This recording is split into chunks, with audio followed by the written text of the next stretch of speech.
అందరికీ నమస్కారం. నేడు మనతో పాటు శ్రీ ఉప్పల సమరతేజ శర్మ గారు ఉన్నారు. వారిని ప్రస్తుత పరిస్థితుల్లో ఉన్న ఈ గ్రహకూటములు, ఈ షష్టగ్రహ కూటములు ఇవన్నీ వస్తున్నాయని చెప్పి చాలామంది వివిధ రకాలుగా మాట్లాడుతున్నారు. దాని గురించి వివరం తెలుసుకుందాం. గురుగారు నమస్కారం. శ్రీమన్నారాయణ గురుగారు, ఇప్పుడు ఈ మధ్యకాలంలో బాగా ఈ సోషల్ మీడియా వల్ల కానీ, ఈ టీవీల మూలంగా కానీ, వీటి మూలంగా కానీ బాగా ఎక్కువ ఈ గ్రహకూటం వచ్చేస్తోంది, షష్టగ్రహకూటం వచ్చేస్తోంది అని రకరకాలుగా మాట్లాడుతున్నారు. దాని ప్రభావం మన ప్రపంచం మీద ఎలా ఉంటుంది, మన దేశం మీద ఎలా ఉంటుంది, ఏ గ్రహాలకి ఇండివిజువల్గా మనుషుల మీద ఆ ప్రభావాలు ఎలా ఉంటాయో కొంచెం వివరంగా విస్తారంగా చెప్పగలరని కోరుతున్నాను. గ్రహ కూటమి అంటే ఒక రాశిలో గ్రహాలు సమ్మేళనమై లేకపోతే ఒక రాశిలో ఉండడం అనేది గ్రహ కూటమి అని చెప్పుకుంటాం. విశేషంగా గ్రహ కూటమి వల్ల ఏమి జరుగుతుంటాయి అంటే ఒకటేసారి కర్మ అధిపతి, జ్ఞానాధిపతి, ఆత్మకారకాధిపతి వీళ్ళందరూ ఒకటే ప్లేస్లో ఉన్నట్లయితే ఎక్స్ట్రీమ్ హై గుడ్ రిజల్ట్స్ ఇవ్వచ్చు, లేకపోతే అంత విశేషమైనటువంటి ఫలితాలు ఇవ్వకపోవచ్చు. కానీ దీనివల్ల ఏం జరుగుతుంది, ఏం జరగదు అనే పాయింట్లో మనం మాట్లాడుకున్నప్పుడు విశేషంగా 29 మార్చి రోజు 6 గ్రహాలు మీనంలో మీకు షష్టగ్రహ కూటమి వస్తుంది. అక్కడ మీనాన్ని మనం మాట్లాడినట్లయితే 2 చేపలు ఉన్నాయి, అంటే 2 ఫిషెస్. అవి ఏంటి, దేన్ని సూచిస్తాయి అంటే మీకు కర్మని సూచిస్తాయి, పాస్ట్ అండ్ ప్రజెంట్ని సూచిస్తాయి. అంటే కరెక్ట్గా చూసుకున్నట్లయితే మీన రాశి, స్పైసెస్ రాశి ఈజ్ ప్యూర్లీ అ కార్మిక్ రాశి అన్నమాట. అక్కడ 6 గ్రహాలు ఉండడం, అందులో నెప్ట్యూన్ కూడా ఉండడం. విశేషంగా నెప్ట్యూన్ని దేన్ని సూచిస్తారు అంటే ఇన్ఫెక్షన్స్ గురించి మాట్లాడుతున్నారు. సో అక్కడ ఉండడం చేత అంత తీవ్రమైనటువంటి ఫలితాలు రాకపోవచ్చు, అంటే భయపడేంత ఇబ్బంది అయితే అవసరం లేదు అక్కడ. ఎందుకంటే ఇన్ఫెక్షన్స్ కానీ మామూలుగా మనకు ఫ్లూస్ ఉన్నాయి, ఆల్రెడీ ఫ్లూస్ ఉండడం జరిగింది. ఆ ఫ్లూస్ మామూలుగా ఈ మధ్యన వింటున్నాం, కొత్త ఫ్లూ వచ్చిందండి, జ్వరాలు వస్తున్నాయి, ఇండియాలో 2 కేసులు వచ్చాయి, అది ఇది అని చెప్పి భయపడుతున్నారు. దాన్ని మామూలు జ్వరంలాగా రావడానికి సూచనలు ఉంటాయి. దాన్ని బట్టి మనం భయపడేంత ఇబ్బంది అయితే ఏమీ లేదు. ఓకే, ప్రథమంగా. రెండోది, విశేషంగా ఏ రాశుల వారికి ఇబ్బంది అవుతుందని చూసుకున్నప్పుడు ఏ చంద్రరాశి ప్రకారం గోచారరీత్యా షష్టమ, అష్టమ, ద్వాదశ భావంలో ఉన్న వారికి కొంచెం ఇబ్బంది కలగడానికి ఉంటుంది. సో ఇబ్బంది కలిగినా కూడా అక్కడ మీరు ఏం చేయాలి అనే ఆలోచనలో చూసుకున్నట్లయితే మీ జన్మజాతక ప్రకారంగా ఏ దశ నడుస్తుంది, ఆ గ్రహాధిపతి ఎలా చూస్తున్నాడు, యోగాన్ని ఇస్తున్నాడా లేకపోతే కొన్ని కర్మలను ఇస్తున్నాడా, ఆ కర్మలను బట్టి ఆ దేవతని, అంటే ఫస్ట్ సపోజ్ ఇప్పుడు రాహుని అనుకున్నట్లయితే దుర్గాదేవి, లేకపోతే దేవి యొక్క అంటే శాక్తేయ సంబంధమైనటువంటి దేవతోపాసన చేస్తున్నట్లయితే రాహు కంట్రోల్ అవుతాడు అని చెప్పేసి చెప్పుకుంటున్నారు. కేతువు సంబంధించిన దేవతలు వచ్చేసి గణపతి, లక్ష్మీ గణపతి, వల్లభ గణపతి కానీ చేసినట్లయితే విశేషంగా మీకు ఆశీర్వాదాలు కలుగుతాయి అని చెప్పుకుంటారు. శని బాగలేనప్పుడు శాక్తేయంలో కాళి, శైవంలో భైరవుడు, మరి వైష్ణవంలో వచ్చే హయగ్రీవము చేసినట్లయితే విశేషంగా అనుగ్రహం కలిగి మీకు శుభ ఫలితాలు కలుగుతాయని చెప్తారు. సో ఇలానే 9 గ్రహాలకి 9 దేవతలు, అనుష్ఠాన దేవతలు ఉంటారు. మీ యొక్క ఆచార ప్రకారం అంటే మీ లైనేజ్ ప్రకారం శాక్తేయాన్ని పాటిస్తున్నారా, వైష్ణవాన్ని పాటిస్తున్నారో, శైవాన్ని పాటిస్తున్నారో, ఆచారాలని విభేదిస్తలేము. కరెక్ట్గా మాట్లాడుకున్నట్లయితే విభేదన ఎక్కడా లేదు. కొందరికి ఏంటంటే శాక్తేయం అంటే అమ్మ ప్రేమ అనేది బాగా పిచ్చి అనమాట. అమ్మని చూడగానే మా అమ్మని చూసినట్లుంది, నేను ఇదే ఉపాసన చేస్తా. తర్వాత శివుడిని చూడగానే తండ్రి భావాన్ని కలుగుతుంది, నేను శివుడే నా తండ్రి, నేను శివుడికి ఉపాసన చేస్తా అని ఒక ఆలోచన ఉంటుంది. విష్ణుమూర్తి చేసినట్లయితే లేదండి నాకు ఒక తండ్రిగా మిత్రుడిగా భావన ఉంటుంది, నేను అదే భావనతో చేస్తాను అనే లక్షణం కలిగి ఉంటుంది అనమాట. సో అంటే వారి వారి యొక్క దేవత యొక్క కనెక్షన్ని బట్టి how they feel and how they connect. ఇప్పుడు ఫర్ సపోజ్ అండి, నాకు గణపతిని చూడగానే నాకు ఒక సహోదర భావం కలుగుతుంది. అంటే నా పెద్దన్నయ్య వారి అనుగ్రహంతో నేను మాట్లాడగలుగుతున్నాను ఒక ఆలోచన ఉన్నప్పుడు నేను వారిని సహోదరుడిగా ఉండి, అన్న తండ్రి నువ్వు నన్ను కాపాడు, నేను ఏ తప్పు చేసినా నువ్వు చూసుకో అని చెప్పి ఆ సిద్ధాంతాన్ని చేయడంలో తప్పులేదు. అంటే ఈ నవగ్రహాలకు కూడా సిద్ధాంతాన్ని బట్టి మీరు పాటించే ఆచారాన్ని బట్టి దేవత యొక్క పూజలు చేసుకోవచ్చు. సో ఇక్కడ షష్టగ్రహ కూటమి వల్ల అంత ఇబ్బందులు కలుగుతాయా అంటే ఎవరికి ఇబ్బందులు కలగవు, అంత బాధపడక్కర్లేదు. విశేషంగా మీ యొక్క కర్మలని మీరు బర్న్అవుట్ చేసుకోండి, అంటే కర్మలని కంప్లీట్గా క్లోజ్ చేసుకోండి. అంటే మీరు ఏదైనా చేయకూడని పని చేశారు, దానికి ఏం చేస్తే దాన్ని బాగుపరచవచ్చు. ఇప్పుడు నేను సపోజ్ నా సర్వెంట్స్తో పాటు లేకపోతే నా మేడ్స్ మా ఇంట్లో పని చేసే వాళ్ళ దగ్గర నేను కొంచెం ఇబ్బంది భావంగా చేస్తున్నాను అనుకున్నామండి. అక్కడ నేను ఏం చేయాలి, రియలైజ్ అయిపోయి ఏమనుకోవాలి, నేను మా సర్వెంటు నేను ఒకటే. అంటే తత్వమసి అనే భావన ఎప్పుడైతే మీకు కలుగుతుందో, తత్వమసి అనేది మీరు ఇండ్యూస్ చేసుకుంటారో, దెన్ ఏ గ్రహమైనా ఎంత పెద్ద యోగమున్నా ఎంత పెద్ద దోషమున్నా కూడా మీకు ఇబ్బంది కలగదు. ఆ విధంగా చూసుకోవాలి. గురుగారు, ఇప్పుడు ఈ షష్టగ్రహ కూటమి అని అంటున్నారు కదా, ఇప్పుడు అది అసలు ఎప్పుడు మొదలైంది, ఎప్పటిదాకా ఉంది, ఎన్ని రోజులు దాని ప్రభావం ఉంటుంది?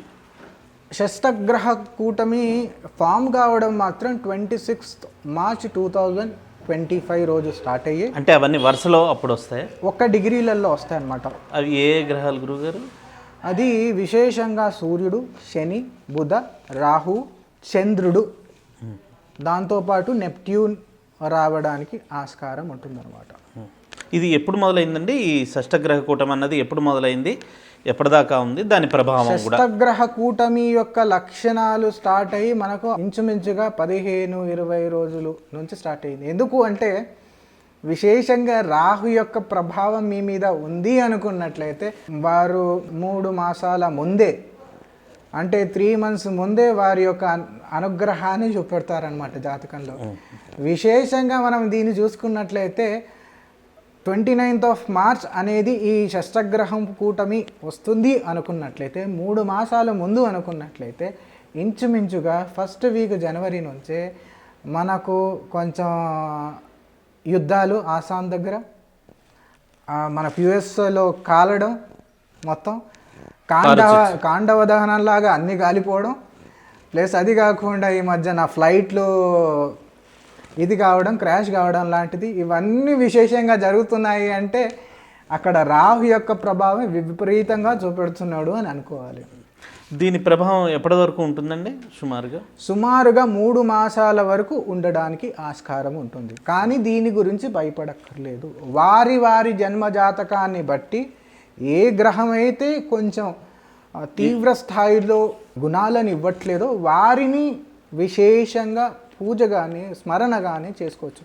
అందులో రెమెడీల గురించి మాట్లాడినైతే విశేషంగా ఈ మధ్యన నేను చాలా వినడం జరిగింది.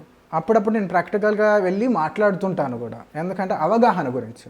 సో డైరెక్ట్గా జంప్ అయిపోయి అయ్యా రాహు బాగాలేదు, కేతు బాగాలేదు, కాలసర్ప యోగం చేసుకోండి, మీరు పూజ చేసుకోండి, అది చేసుకోండి, ఇది చేసుకోండి అని మాట్లాడతారు. కానీ అది అది దోషం కాదు, యోగము.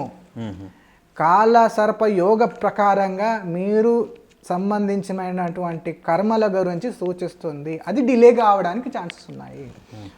కొన్ని కాలసర్పయోగాలు అది మిమ్మల్ని మీకు గుడ్ రిజల్ట్స్ ఇస్తాయి, కొన్ని బ్యాడ్ రిజల్ట్స్ ఇస్తాయి. ఏ స్థానాల్లో ఉన్నాయి అవి శుభ ఫలితాలను ఇస్తున్నాయి, అశుభ ఫలితాలను ఇస్తాయి, విశ్లేషణ చేసుకొని దానికి పరిహారాలు చేసుకోవాలి. అదే కాకుండా మనం విపరీతమైనటువంటి ఈ పూజా పద్ధతులని చెప్పడం వల్ల కూడా ఈ సనాతన ధర్మంలో ఉన్న వ్యక్తులకు కూడా ఎప్పుడు చూసినా పూజే చేయాలా అంటే ఇది ఒకటేనే రెమెడీయా, ఇంకేమీ లేవా అన్నట్లు చూసుకున్నట్లయితే colour therapy, food therapy, sound therapy, సేవా పద్ధతి, అది కాకుండా పూజా పద్ధతి. అంటే ఏంటంటే సేవా పద్ధతి అంటే మీకు శని బాగాలేదు, అక్కడ బిచ్చగాళ్ళు ఉన్నారు, పెద్దవాళ్ళు ఉన్నారు, వెళ్ళి మాట్లాడండి, వారి దగ్గరికి వెళ్ళి కూర్చొని మాట్లాడండి. అంటే ఏంటి, మీరు ఏం చేస్తున్నారు, నేను మీ మన్మడిని ఉన్నాను అని ఒక ఆస్కారమైనటువంటి ఇస్తున్నారా ఫీలింగ్. అక్కడ ఆటోమేటిక్గా పెద్దలు ఏం చేస్తారు, బ్లెస్సింగ్స్ ఇస్తారు. బ్లెస్సింగ్స్ ఇవ్వడం వల్ల ఏంటంటే శని కాపాడడం లేదు, అది పనికిరాదు, కొంచెం తీవ్ర స్థాయిలో ఉంది. అప్పుడు ఏం చేయాలి, సేవా పద్ధతి పనికిరాదు. విశేషంగా ఫుడ్ ఎనర్జీ గురించి చెప్పాలి. నాయన శనికి సంబంధించిన ఫుడ్ని తీసుకోండి. ఏంటి, బెల్లము విశేషంగా తినడం, పానకం తినడం. తిన్నట్లయితే శని యొక్క ఎనర్జీ న్యూట్రలైజ్ కావడం, దానివల్ల కూడా మీ ఆలోచనలన్నీ వెరైటియస్నెస్గా ఉంటాయి. సో ఓకే, ఇది కూడా చేస్తున్నాము, ఇంకా బెటర్ రిజల్ట్ కావాలి. అప్పుడు ఏం చేస్తారంటే భజన, జపము స్వంతంగా చేసుకునేటట్టు ఉండాలి. లేదు నాయన నేను ఇవన్నీ చేయలేను, అబ్బాయి బెడ్ రిటర్న్లో ఉన్నాడు, నేనేమి చేయలేను, నాకు కాలేదు. అప్పుడు ఏంటంటే శని భగవానుడి యొక్క పాశుపతము, జపము, హోమము, తర్పణము, దానము ఇవన్నీ చేసుకోవాలి. చేసుకున్నట్లయితే పనిచేస్తాయి. ఎక్స్ట్రీమ్ కండిషన్లో ఉండి అక్కడ ఇంకా మీరు చెప్పడానికి వీలు లేదు అనుకున్నప్పుడు మాత్రమే విశేషంగా పూజలు, దానాలు, హోమాలు చెప్పాలి. అది కాకుండా ఇంకొక ఇంటర్లింక్ విచిత్రమైన విషయం ఏంటంటే యోగా పద్ధతిని జ్యోతిష్యంలో కూడా చేస్తారనమాట. మీకు విశేషమైనటువంటి ఉదర సంబంధమైన ప్రాబ్లం ఉన్నాయి. కుజుడు అష్టమ భావంలో ఉండి రాహు యొక్క దృష్టి ఉన్నా, ద్వాదశ భావంలో కుజుడు ఉండి రాహు యొక్క దృష్టి ఉన్నా మీకు ఉదర సంబంధమైన ప్రాబ్లమ్స్ ఉంటాయి. అప్పుడు ఏం చేయాలి అంటే, నాయన నేను మన్నీ చేసుకోలేను, నాకు ఇష్టం లేదు అన్నప్పుడు ఆ వ్యక్తికి ఎలా చేయాలి, ధనురాసన వెయ్యండి. ఒక 20 నిమిషాలు మూలాధార చక్ర యొక్క మెడిటేషన్ సౌండ్ని వెళ్ళి శూన్యాన్ని మీరు ఆపాదించుకోండి. శూన్యాన్ని ఎట్లా ఆపాదించుకుంటారు శరీరానికి, బ్రీత్ ఎక్సర్సైజ్ చేయడం, సోహం. ఈ మధ్యన విశేషంగా రవిశంకర్ శాస్త్రి గురుగారు ఈ ఆర్ట్ ఆఫ్ లివింగ్లో మీకు సుదర్శన క్రియ అనేది నేర్పిస్తున్నారు. సుదర్శన క్రియలో జరిగేది ఏంటంటే బ్రీతింగ్ ఎక్సర్సైజ్, సోహం అనే బ్రీత్ రిథమ్ తోటి మీరు బ్రీత్ని కండిషనల్గా చేసుకోవడం, హార్మోనీగా ఉంచడం. చేయడం వల్ల ఏమవుతుంది, చేయడం వల్ల ఏంటంటే మీరు మెల్లమెల్లగా ఒక డివైన్ మెడిటేషన్ పాత్లోకి వెళ్ళేసి బ్రీత్ని కంట్రోల్ చేస్తూ అది 60 బ్రెత్స్కి 10 బ్రెత్గా మార్చుకొని దాన్ని 5 బ్రెత్కి పర్ మినిట్ 5 బ్రెత్గా మార్చుకుంటే ఆటోమేటిక్గా మీ యొక్క బ్రీతింగ్ అనేది ఈ లెవెల్కి వచ్చేస్తుంది అన్నమాట. ఏంటంటే నోస్ దగ్గరికి వచ్చేస్తుంది. ఆ నోస్ దగ్గరికి వచ్చింది అంటే ఆటోమేటిక్గా మీరు ఎనర్జైజ్ చేసే చక్రం ఏంటి అంటే ఆజ్ఞాచక్ర. ఆజ్ఞాచక్ర ఒక్కసారి యాక్టివేట్ అయిందంటే ప్రతి విషయం కానీ మీరు ఏది మాట్లాడినా కానీ అది ఒక అద్భుతంగా మాట్లాడుతుంది అనమాట. అంటే it will be a wonder యాక్చువల్గా. సో అప్పుడప్పుడు వింటాము చిన్నపిల్లలు ఇది చెప్పగానే అది జరిగిపోయిందిరా నాన్న, ఎట్లా జరుగుతుంది అంటే సైన్స్లో కూడా మెడికల్ దాంట్లో కూడా ఏమంటారంటే ఇక్కడ బ్రహ్మనాడి స్కల్ కంప్లీట్గా ఫామ్ కాకపోతే రాత్రి వేళలో పడుకున్న వారికి శరీరం మీద కాస్మిక్ ఎనర్జీ, మన ఎర్త్ చుట్టూ ఉన్న మ్యాగ్నెటిక్ ఫీల్డ్ అనేది బాడీ మీద పడుతుంది. అది లిమిటెడ్గా. ఎప్పుడైతే స్కల్ అనేది కంప్లీట్గా ఫామ్ కాదో వాళ్ళకి పూర్వజన్మ సుకృతాలు జ్ఞానాన్ని విపరీతంగా వస్తుంది అన్నమాట. అందుకొరకే పిల్లలు పడుకున్నప్పుడు ఒక వయసు వచ్చేంత వరకు ఏడుస్తుంటారు, నవ్వుతుంటారు, అన్నీ చేస్తుంటారు. తర్వాత ఒక సర్టెన్ ఏజ్ వచ్చాక అన్నీ మర్చిపోతారు. ఎందుకు అంటే ఈ అనేది స్ట్రాంగ్ అయిపోతుంది. స్కల్ అనేది స్ట్రాంగ్ అయిపోతే ఏంటంటే ఎనర్జీ సోర్స్ అనేది కంప్లీట్గా బాడీ మీదకి కంప్లీట్గా రాదు. అందుకొరకే మెడిటేషన్ చేయమంటారు. గౌతమ్ బుద్ధుడు కూడా వారు ఏమంటారంటే ధ్యానం చెయ్యండి, ఈ బర్త్ సైకిల్ అనే వలయ చక్రాన్ని తెగించండి, ఎట్లా కర్మలను భంగం చేయండి. ఎప్పుడైతే ఎనర్జీ ఫామ్ అవుతుందో మీకు ఇక్కడ ఏది సహస్రార చక్ర బ్రహ్మమూలంలో ఎనర్జీ ఫామ్ అయ్యి ఎక్స్ట్రీమ్ బాడీ అంతా వేస్తుందో, ఎనర్జీ స్ప్రెడ్ అవుతుందో, అప్పుడు మీరు చేసిన పూర్వజన్మ సుకృతాలు ఏమున్నాయి మీకు జ్ఞప్తికి వస్తాయి. మీరు చేసే కర్మలని ఏమొస్తాయి, ఆ కర్మలని మీరు బర్న్ చేసుకోవడానికి ప్లాన్ చేస్తారు. ఎస్ నేను ఇది చేసిన తప్పు రియలైజ్ అయ్యి దాన్ని క్లోజ్ చేసుకున్నప్పుడు ఆటోమేటిక్గా మీరు మోక్ష మార్గం ఒక గురుస్థానంలో కానీ మనం జనరల్గా ఇప్పుడు వినుకున్న ఈ మధ్యన రెగ్యులర్గా ఐఐటి బాబా వచ్చారు, వాళ్ళు ఆయన ఇట్లా అవుతున్నారు అట్లా అవుతున్నారు అంటే ఒక విధంగా సంపూర్ణమైనటువంటి ఎనర్జీని వాళ్ళు ఆపాదించుకున్నాక వాళ్ళకి ఇవన్నీ నచ్చదు అనమాట. ఇవన్నీ మాయ, ఏంటి ఇదంతా మాయ, నాకు అవసరం లేదు అనే ఒక తీవ్ర స్థితిలోకి వెళ్ళేసి ఆ సాధు సంత లోకాలకు కానీ వారి యొక్క సాంప్రదాయం కానీ పోవడం జరుగుతుంది.